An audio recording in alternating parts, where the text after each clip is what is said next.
সব বিচ্ছেদ ঘৃণা থেকে হয় না, কিছু বিচ্ছেদ হয় অতিরিক্ত কষ্ট থেকে। যেখানে ভালোবাসা ছিল কিন্তু শান্তি ছিল না। শোনো, সব সম্পর্ক একদিনে ভাঙে না, এটা ধীরে ধীরে ভাঙে, প্রতিদিন একটু একটু করে।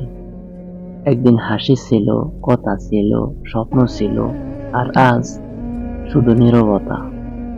মানুষ ভাবে ডিভোর্স মানে হঠাৎ সিদ্ধান্ত, কিন্তু সত্যি কথা হলো এটা অনেক দিনের জমে থাকে কষ্টের শেষ পৃষ্ঠা।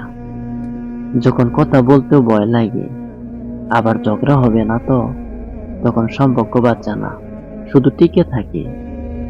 সবাই প্রশ্ন করে টিকাকে ছেড়ে দিল, কিন্তু কেউ দেখে না দুজনই অনেক আগেই ভিতরে ভিতরে ছেড়ে দিতে শুরু করেছিল।